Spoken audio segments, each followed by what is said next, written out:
PTI के 43 अरकान के इस्तीफों का मामला इलेक्शन कमीशन का डी नोटिफाई करने का नोटिफिकेशन 7 मार्च तक मुअत्तल रहेगा। मुतालिका नशिस्तों पर ज़िम्नी इलेक्शन भी नहीं होंगे। लाहौर हाई कोर्ट का तहरीरी फैसला जारी। तफसीली हुकाम असम्बली सेक्रेटेरिएट को मौसूल।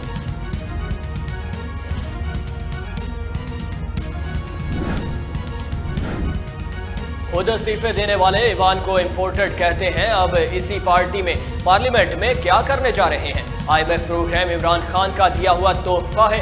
इस मुआहदे से पीछे हटना नामुमकिन है। विफाकी वज़ीर इत्तलात मरियम औरंगज़ेब की पेशावर में प्रेस कॉन्फ्रेंस।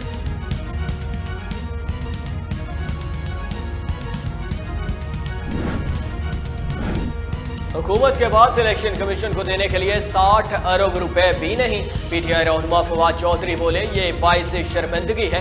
आज कौमी असम्बली तोड़ दें, 54 रोज बाद मुल्क भर में एक साथ इंतखाबात हो जाएंगे। पीटीआई रहनुमा असद उमर ने कहा, अरबाब इख्तियार जहनी कशमकश छोड़ दें, इलेक्शन से फरार मुमकिन नहीं। पीटीआई रहनुमा की मुश्तरका मीडिया पर।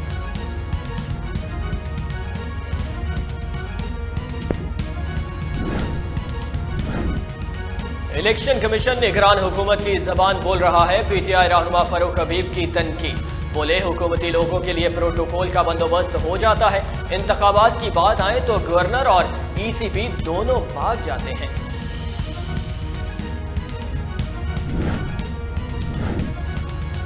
लाहौर शौकत खानम के नजदीक जौहर टाउन मेन बुलेवर्ड पर अचानक शगाफ पड़ गया। शगाफ पड़ने से 2 गाड़ियां बैक वक्त गड्ढे में जा गिरी।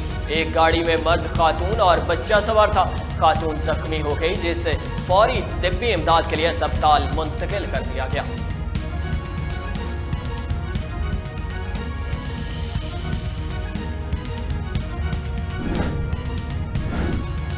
कोरोना के वार मुसलसल जारी। कोरोना के मजीद 21 केसेस रिपोर्ट। 10 मरीजों की हालत तशवीशनाक।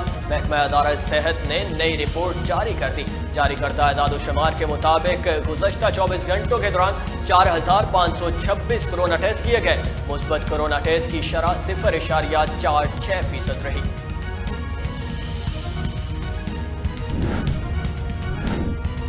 और शाहीन अफरीदी की डिजाइन करदा लाहौर कैलेंडर की नई किट सामने आ गई। लाहौर कैलेंडर्स की जानिब से ट्विटर वीडियो जारी। सोशल मीडिया के सारिफीन जानिब से किट को खूब पसंद किया गया। एक सोशल सारिफीन ने तो किट लेने की फरमाइश भी कर दी।